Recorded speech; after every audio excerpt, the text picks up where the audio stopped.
All right, welcome everybody. Today on the show, we've got Dave Scheer. Dave has 25 years plus of various experiences, and he is currently the co-founder of HealStress.com.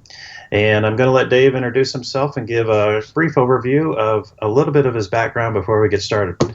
Hey, Dave, welcome to the show. Hey, thanks. It's awesome to be here. I really appreciate the invitation. Thank you. Yeah. So why don't you tell us a little bit about what what brought you to where you're at today? I know that's a huge question.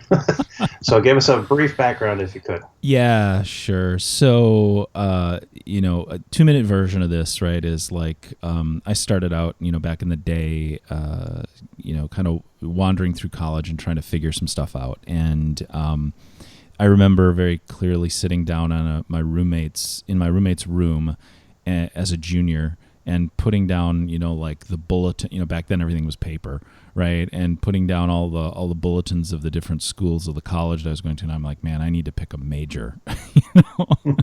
So actually, Yep. so sort of fast forward, and so I ended up being, I think, one of the only people that I know who actually graduated with like a Bachelor of Science in English, because I had taken all this calculus and all this other stuff, right?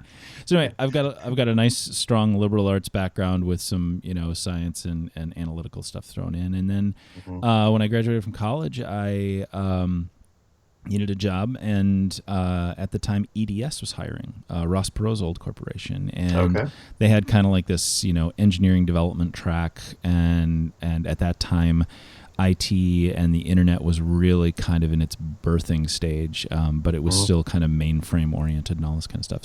So when I originally graduated from college, I actually, at the time, I was working for a university, the Space Science and Engineering Center, and so I was doing some technical writing and things like that, which was really interesting. And then I got this EDS job, and then from there on, it was sort of like just sort of this progressive. I kept on tripping across, even though I was an English major. I had gone back to school to do some graduate work in education, and so I had got my licensure in public education in 6 through 12 English teaching, and couldn't really find a job around here, because where I live at that time was really a very very desirable place for teachers to be, because it had an incredible education system, right? So I kept on tripping across this IT stuff.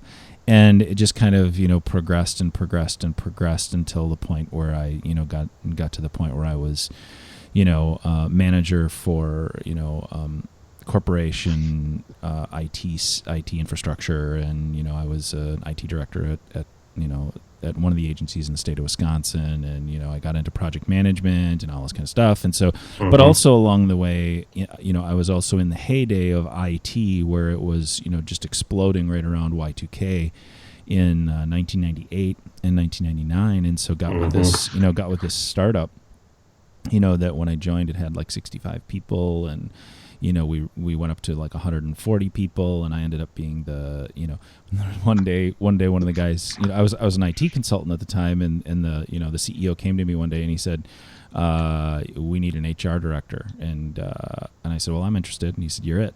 And so it was like like an MBA by fire, and it was literally ran the whole HR department, and designed health benefits, and then we acquired some small companies, and then ended up going bankrupt. And I mean, it was just this crazy time, right? But it was a tremendous learning experience. So anyway, fast forward. So it was a little longer than 2 minutes, but fast forward to today. I all along I've been also creating businesses. I've done a couple of consulting. It's kind of the standard thing in IT, right? You get to a point where it's sort of like you want to try your own thing. So I've started a couple of consulting companies. My wife is also an entrepreneur, and she's actually had a spa for like the last 24 years or something. And so when she and I met, she has her thing, and then we got to the point where we started a separate business, actually, that's a salt spa, which helps people with respiratory issues and things like this. And then out of that, this organization, this entity that we created to house the salt spa, one day, literally a couple of months ago, my wife and I were sitting at lunch, and she said, when we boil it all away, what we do is we heal stress. And I'm like, ding, right? So, A light bulb moment. yeah, it totally was. And it was like, literally, I have been thinking about sort of, because, what I've been thinking about what's my thing, because I've had this entrepreneurial, sort of initiative in my body for a very, very long time. And that particular, moment, of course, just like anything else, it's an overnight success. No, it's like, this has been, developing for years and years and years. And it crystallized and aligned some moments for both of us, because she has such a tremendous experience as a therapist, as a massage therapist, and, as an entrepreneur and all this kind of stuff. And I've got this tremendous background in IT, but I have this very, very deep interest in really, relationships and people and helping people and things related to the sacred journey. And so we kind of put it together and we said, well, all of the business that we have right now is on premise. And so how do we reach a larger audience? And I mean, the obvious answer to that, right, is through the internet. It's a global audience, all this kind of thing. And so healstress.com was born.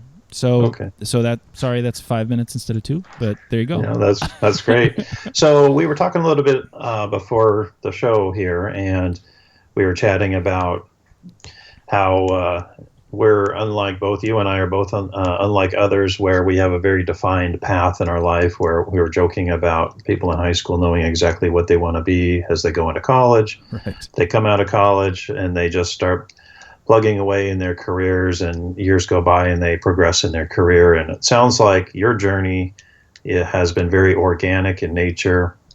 Did you ever feel like you had a long-term vision, or was it more what interests that came along and opportunities that presented themselves along your journey? Gosh, I would, that's a great question, and I would almost say neither. I mean, I remember having a conversation with a really, a friend of mine that I've known since like 4th grade, and he's like, Dave, your problem is that, you do, right, providing advice. He was an engineering major, right? And he was like, you do this and this and this, and you can't see my hand, but I'm zigzagging, right? It's sort of like, I'll call it a problem in relation to sort of my, the standard career, but I don't think it's a problem now. I've had enough age and experience that I understand that it's a tremendous, tremendous benefit, is that I'm interested in a lot of things. And there, I understand now that that has led me to try lots of different things and really not sort of settle or be complacent or compliant. And I have found actually that I have a pattern of like staying in a job for like 3 years, and then I'm like, okay, unless this is going someplace or whatever, like I start to get antsy, and I start to get anxious, and I start to get angsty and cranky and bored, and all this kind of thing. So positive, negative, I don't know, whatever. But it is what it is. Do you feel like that has, in the short run, prohibited you from progressing to getting where you want, because you're always kind of jumping, or your interests are pulling you in different directions? Yeah. Oh, totally. In the short term, absolutely, because I invariably end up, I don't know, there's another pattern that I have, and I would say to your listeners that, I remember hearing this from a person who does a lot of business coaching and puts stuff out there as well.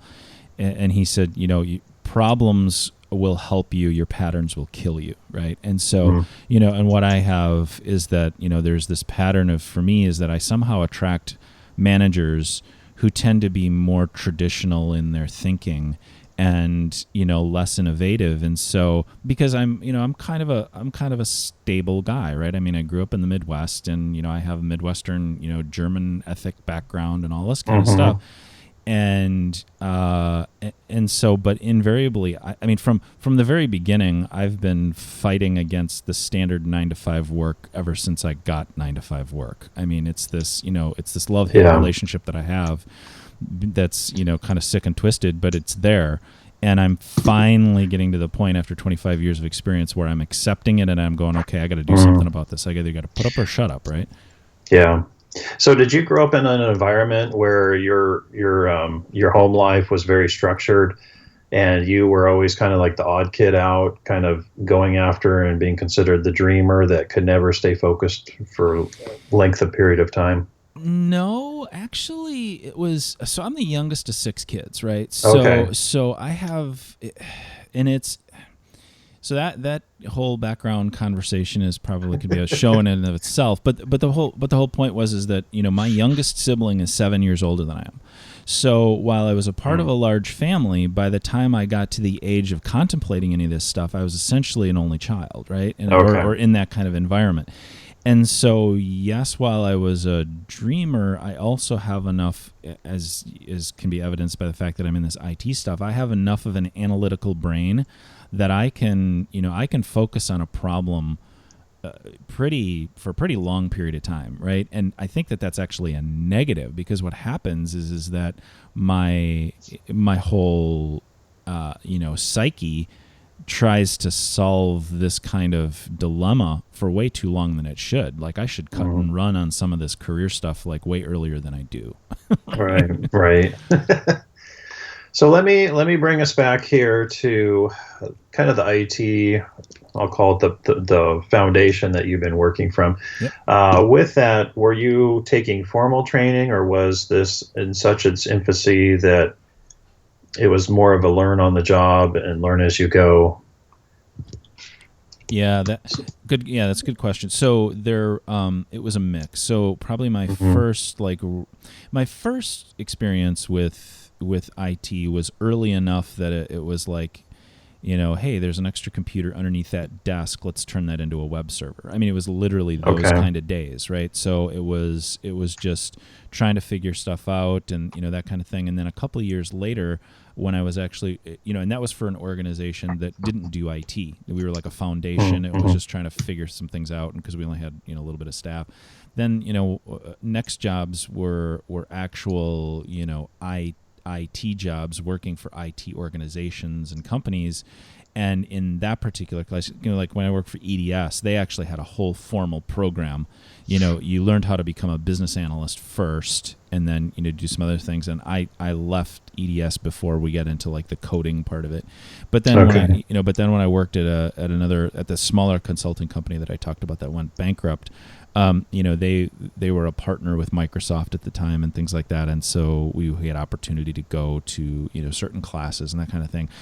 But I didn't participate. So it was more focused stuff. I didn't participate in any kind of like formal training that was like, I want to be an IT guy. It was more like part of training that served the purpose of the organization. So it feels like you are driven by your passions and your interests, and as those progress in life and you discover new areas of interest, you kind of turn the corner and say, hey, I want to learn more about that. Is that a fair statement? Yeah, I mean, you gotta pivot, and that's one thing that I learned. Right, is that the quicker that you can recognize that you have to pivot, and you need to execute. Right. I mean, there's I'm also a project management practitioner, and there's a lot that I've learned about change, and I've also gone through some. I've been through divorce. That was very, very dark period in my life, and I've also I'm a cancer survivor and things like that.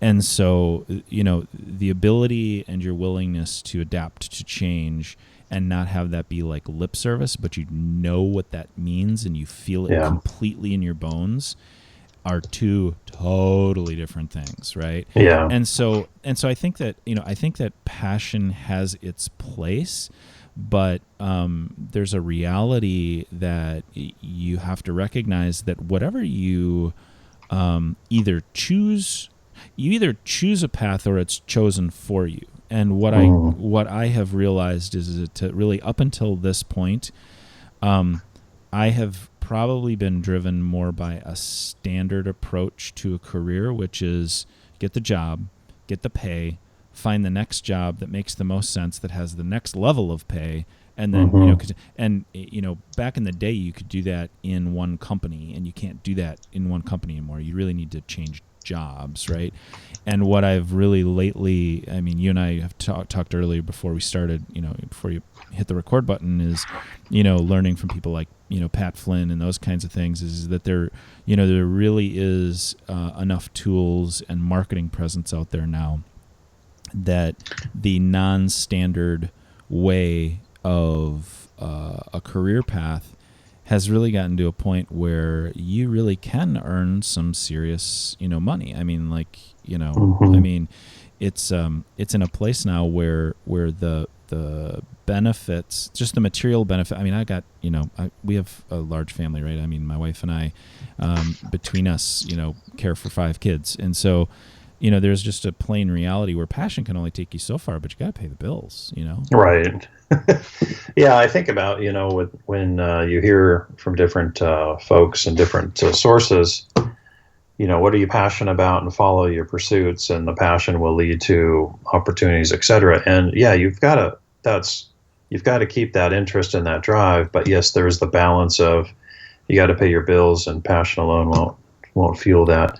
Yeah. And so I've been in a similar boat where it's like, yeah, you got to take care of your family first, and then obviously try to marry those two together and go from there. Yeah, well, we have the particular challenge in this country about, medical benefits, and, medical benefits have been tied to, to a business or to having a job for so long that, I have, personal soapbox opinions about the effects of just that, right, on, the cultural psyche and everything. That, like, if I step away from my job, I essentially lose this fundamental thing that I need. It's for us, it's more than just being able to feed our families. It's like this, this umbrella that if one bad thing happens, it can take us down, and that's a difficult nut to crack when you make a change. Yeah. So let me ask you this. So let's say you're a listener on the show here. Yeah. And you're thinking, this is great. I'm in my role. I don't care for my job. This is where I've been trained at. And they're listening to your talk, and your journey's been, I don't know if I'd say planned, but I'll just use the word organic. And so here the listener is stuck and feeling frustrated, and it's like, okay, that's great. Opportunity came for this gentleman.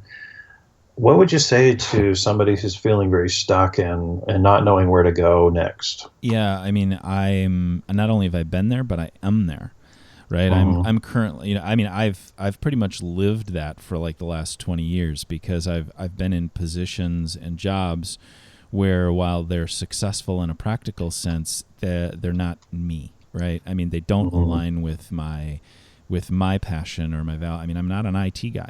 People look at me and they point at me and say, "Oh, you're an IT guy." I'm like, no, I'm not, right.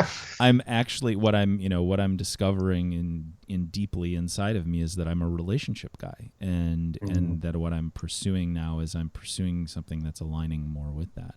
And so what I would say to that person is that number one, I feel your pain. And it's difficult, and it gets better, but I heard this phrase during a presentation a few years ago, and it profoundly changed the way I approached things that you're asking about right now. And the phrase is this: action precedes clarity. And that would probably be the most significant thing that I would tell your listeners, is that by definition, when you make a change and you move to something new, it is impossible to be clear and definite about the result. Okay, but you can be clear about how you're going to approach it, and what that eventual those next couple of steps, because you don't have a crystal ball, you don't know where you're going, right, all kind of stuff, right? And it's sort of like until you have, and depending, I'm not sure if your audience is generally on sort of the beginning stage of their career or more to their mid stage or whatever, but I've kind of been through all of that, and for me, it's taken me 25 years to sort of figure out this is the path that I think is going to be right for me, that I'm actually finally choosing. And there's incredible power in that. And up until now, I've kind of been led by through the nose, because it's sort of like, okay, well, you're supposed to go to college, and then you're supposed to get a job after that, and then you're supposed to, and you should. And it's kind of like, the other thing I would say to your listeners is that, and we were talking about this again, before you hit the record button, is that, understand that there are things that you must give yourself permission to not know. And the admission of not knowing is also profoundly powerful, because then you're in a state of, sort of saying, I'm screwed up in this area. I'm confessing, right? I don't know how to do this. And it puts you in a position of accepting help, because when you're trying to go from point A to, I don't know what the next point is, B, C, 12, 15, bluefish, I don't know what that is. Right.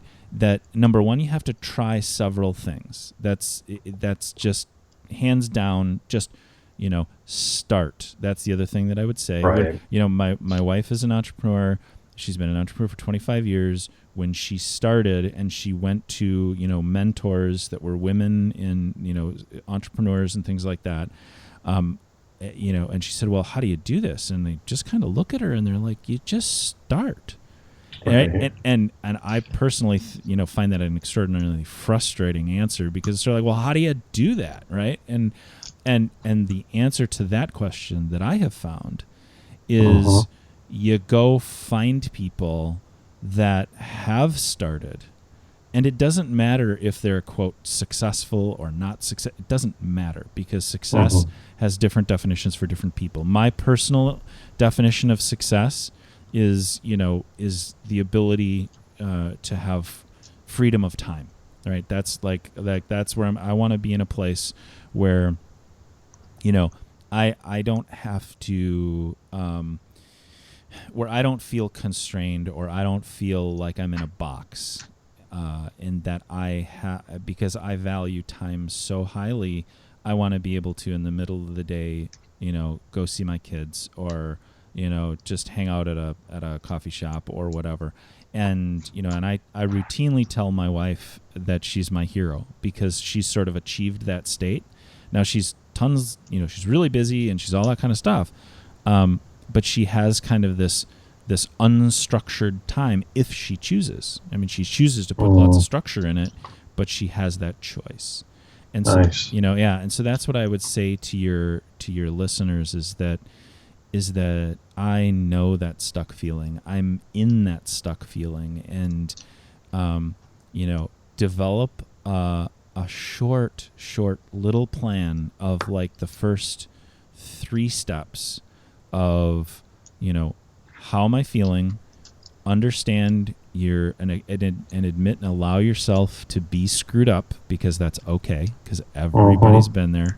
Because we're all there. Yeah, because we're all there. Accept your stuckness, and then, identify the 1 or 2 things that you're going to do related to action, whether or not you're clear about it, and understand that performing the action will begin to bring the picture more into focus. That's excellent. One of the things that you and I are chatting about, we both come from a project management background. Yep. And, our tendencies would be a very thought out plan of action before we go. And I have found personally, when I'm working with a team and leading them, I like to use what's called the waterfall methodology, which is basically, what do you know that you need to do over the next X duration, whether that's the next couple of weeks or next couple of months, and go do them, because what follows that will change based upon what you learn and what's developed during that initial run. And so I know that fear seems to hold people back, and we always talk about the paralysis of analysis. And to your point of just getting started, you'll start to unleash that, and get that momentum going. And I think that's a huge hurdle. Yeah. One thing that I've found is jot down the things that you need to go do and look for the one that scares the heebie-jeebies out of you the most and focus on that. Because Right. once you clear that off your plate, the rest becomes really easy, and you find out it wasn't that hard in the first place. So Yeah, well, and that's the other thing too, is that, understand that understand the concept of the journey, right? There is no one answer, first of all. And I would argue that even if there was one answer, it's probably wrong in 12 different ways and right in 6. And and if we're gonna talk project management lingo, the one that I love, from my formal project management training, that I think is a hairbringer of life, is progressive elaboration, right? It's sort of like when you begin a project, any project, or when you begin to, get unstuck, is that you do not have all the information that you need at the beginning. You just simply don't. And so the ability to, again, begin, and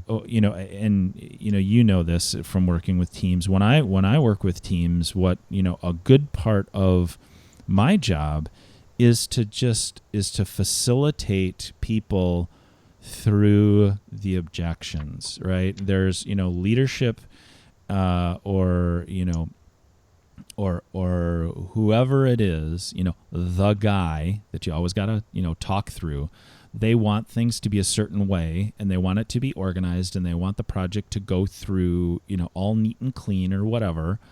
And part of my job is to let them process through that difficulty, and whether it's, depending on their role or whatever, they either have to complain about it, they either have to bark about it, they either have to start, making demands about it. But once they get through that stage and they understand that the people who are tasked with doing the work are in control and they know what they're doing, and then you can build the relationship of trust. That is a key component for me.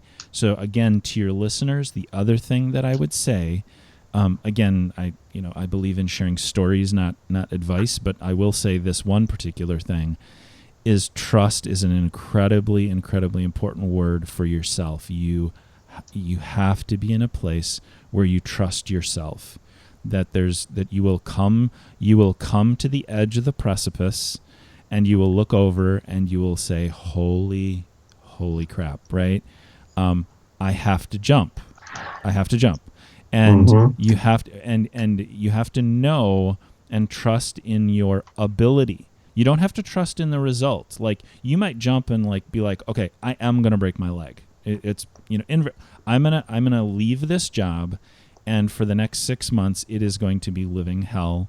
I'm not going to have enough, money to put food on the table. I'm not going to whatever, but I trust in my ability to make it through that. And that is an incredibly powerful concept that I have found that I need, and I'm not very good at that. Sometimes I fail at that miserably, right?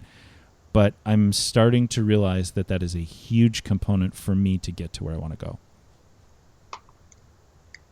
You do realize that what you just said will scare a lot of folks. Yes. They're thinking right now, yep, Dave, I've got bills to pay. Yep. I've got a family to feed. I got to keep medical for various health reasons. Yep. And I deeply desire to want to go do something different, but that's going to put me in a position where that security and that stability is no longer in the picture. I wrote myself a note once when I was going through my divorce, and I remember where I was sitting. I think I was texting my sister. It was a very, very dark period in my life. My wife at the time had told me that she didn't want to be married to me anymore. And for me, that was one of the most deeply injury-driven kinds of things in myself. And I remember sitting down and saying, I can't remember, I think it was to my sister, whatever it was, I know that the decisions that I make, that I need to make some decisions that I know are going to hurt the people in my life, but this is something that I know I need to do to take this next step.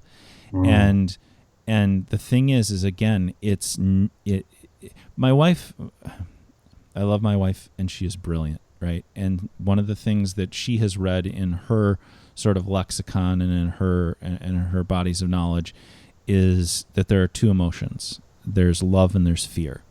Because, I mean, when you strip away everything else, because those two things cannot coexist. So again, to your listeners, I would say that ask yourself, from what position or what emotion are you acting? If you are acting from a position of fear, is that how you want to live your life? Do you want to, to your point, yeah, absolutely, it's absolutely completely scary. You got to be kidding. I can't, I can't do these things. This is nuts. And I guess what I can just say to that is ask yourself that question. Are you moving from a position of fear or love? But the other thing that I will say, just again, from a project management perspective, from a very practical perspective, is that there are always options, always. And I believe that, you just need to find them. You need to be creative. I need to be creative about how, because I'm trying to make this change from the 9-to-5 keep. I'm actually in your listener's position right now. I am trying to move from a 9-to-5 position to full-time, running our enterprises and things like that. And so, I mean, I'm full-time doing it, right? I'm a dad. I'm working 9-to-5. I'm doing podcasts. I developed healstress.com, sort of, completely by myself for starters. And, we're just at the point that, this thing is starting to take off and all that kind of thing. And so there are always options. And that's the part that I kind of go back to of being open to the help, because there are blind sides that you do not know you have. And you will need help to take the step. You cannot do it alone. There's this great metaphor that there's one of my favorite authors talks about, and where he talks about how self-help is an oxymoron, right? The car is out of gas, he says, and we just tell it to fill itself up, right? That's ridiculous. If you are stuck, you are out of gas, and recognize you are out of gas. And what you need is someone to help you find the filling station, right? And help you with that. And so if you're afraid, awesome. Admit it and find somebody to walk with you through that. Yeah, it really comes down to your response in spite of your fear. Because Totally. We all have fears. The question is going to be, are you going to let that cripple you and stop you from taking action? And I love what you said about action precedes clarity. I think that's really key, is sometimes you just got to start moving. Mm-hmm. And I find as you begin to take action, you begin to take control back into your world versus giving control up. And even though you may not know where the destination is going to lead you, you are taking steps to move you from your current position to somewhere else. And That's powerful. Absolutely. And if you're a person of faith, whatever your faith is and that kind of thing, the divine cannot steer a ship that isn't moving, and so there's that kind of metaphor too, where if you're static, I have a 5-year-old, right? And there are mornings where, we're trying to get her dressed and she gives me no place to go. Do you want this dress? No. Well, do you want that? No. Well, can I help you? No. And I start to walk away and she says, I want help. It's like there's the for me personally, the state of stasis like that is probably one of the most anxious, aggravating, difficult, sad, angry places for me, and along with the place where no one is listening to me. Those are the times where I hit the roof, and so and I just get completely off the wall. And And I've started to really recognize that about myself. And so again, to your listeners, is that, and I completely align with your word stuck, because, there are a lot of people that talk about that and how to get unstuck. And it is very, very difficult, especially, one of the things we talk about at healstress.com, right, is that there is a toxic level of stress that sometimes has existed for so long, it's become like the new normal, right? And so if your stuckness has been pervasive, it can become like almost like a chronic disease or a chronic illness. And that is really the place where you just gotta find some help, to whether you talk about it with someone, whether you go do sports, whether you find a leader or a mentor or a therapist or whatever. But it's a place that is a blind spot for you that is that is really helpful to get unstuck. It's interesting as I talk with folks, and you hear frustration, complaints, how much they don't like their job, how they want to move on, whether it's to find a new company or a new career. You could be talking to me. and then you ask them, what are you doing about it? Right. And there's no response, because it's easier to complain than it is to take action. I think it's more than that, though. And that's the thing, is that there is, and I think a part of it has to do with sort of this chronic toxicity state, right? Where it's sort of like people, again, I'll kind of go back to my 5-year-old. Like, my 5-year-old will pitch a fit and she'll cry, and I'll get super angry and anxious and all this kind of stuff. And I'll say, what are you crying for? And she'll say, I don't know. And so, people will complain because they don't truly. And I mean, I am in this situation too, where you're trying to reach out. I mean, what that is it's a signal. And again, if people, one of the things that I was told one time is that I'm very good at putting people in help mode. And I think that as people, again, your listeners who might be stuck, is become the person who puts others in help mode. And if you can think about it that way, that people, I don't know, in my experience, maybe, again, maybe there's other experiences out there, but in my experience, people are extraordinarily willing to help if they, number one, if they know how to help, and if they recognize that you're willing. Agreed. Yeah. Yeah, I've found over the years, as folks have come to me for help,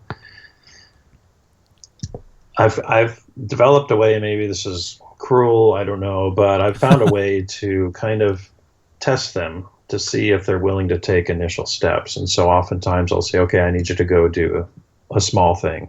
Right. And those that return, I know, okay, they're willing to take action and go forward. And those that aren't, we kind of part ways. And so we really, it really is about that help, but also being willing to not just to ask advice, but take advice and do something with that. Well, yeah, I mean, ultimately it comes down to, to become unstuck. The individual is the person who has the choice, right? And that's right. And that's what it boils down to, is choice. Again, I'll come back to my awesome wife again, is that, as a therapist, she jokes sometimes that, when she's a massage therapist, people will tell you some pretty amazing things when they're naked on a table in front of you, kind of thing. And so it's, and we can kind of, chuckle about that. But the point is that people are incredibly vulnerable. I mean, when therapists work on muscles and things like that, muscles have memory. There is release. There is, there's all of these emotive things and therapeutic things that happen as a result of that. And people would tell her, I'm having the hard time at this, and I can't stand this anymore, and blah, blah, blah, blah. And, she would get to the point where it's sort of like, well, change it, and that's kind of like the harsh version, to your listeners, but it also is incredibly empowering, where it doesn't matter, how long or how pervasive or what your boss is like or how much you feel trapped or how much the culture, has a passive aggressive whatever towards you, or there's that person in the corner who's abusing you, but it doesn't seem like abuse, but then it does, or whatever, that you always have a choice of stepping away from that. And even though, the result of that might take you to the cliff's edge, it comes back to the choice you have to step away and the choice that you have to accept that inside of yourself, that you have trust in your capability to survive that jump. Those are good words. So, Dave, in conclusion here, we're gonna wrap up here. Yeah, you bet. With our time. You've given many nuggets of goodness. In summary, how would you what final advice would you give somebody who's mid-career, feeling stuck, wants to make a major change, either doesn't know, where to start and what to do? What single advice would you give them if you can boil it down to one item? In that particular case, in sort of the use case, right? We talk about use cases in IT, right? So in that particular case, mid-career person who's got the family, who's got to do stuff to survive and all that kind of thing, is pick the number. Know your number that you have to achieve in order to make a change.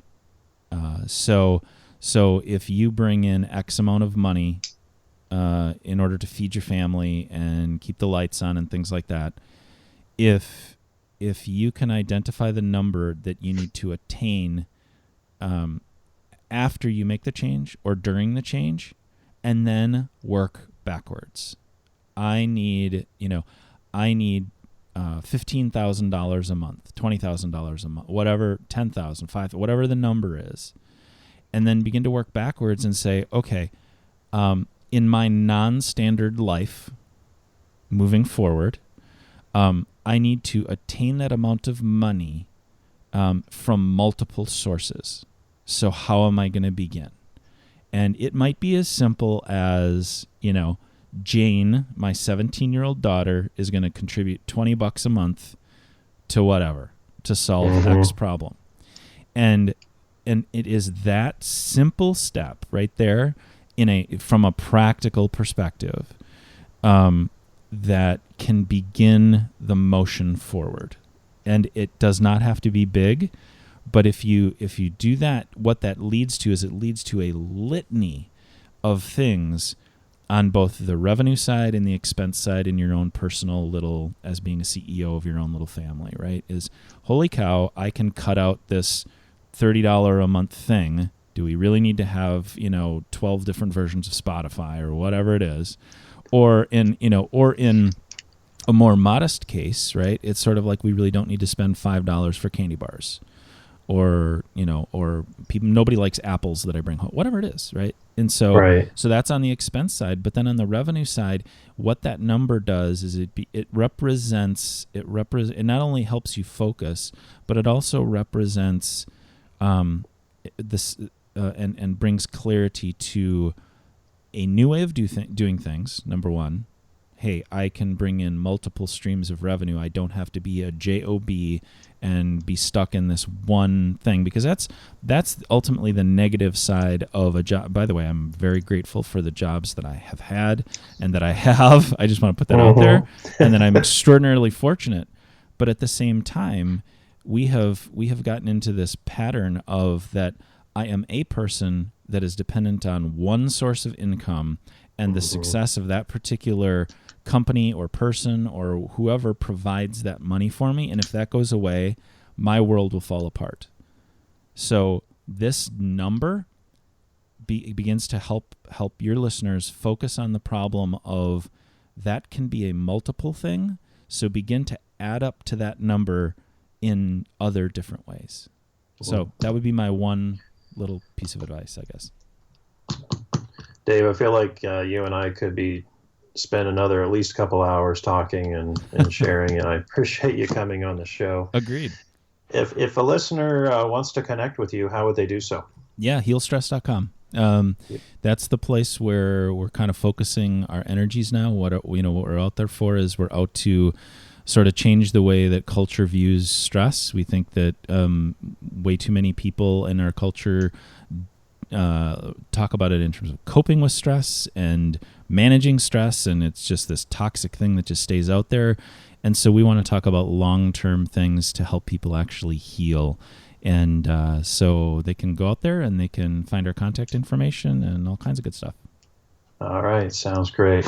All right. Once again, thank you, Dave. Appreciate your time and, thank you, sir. Your tremendous advice here. Yeah, you bet. It was a pleasure. Had a great time. All right. Thanks.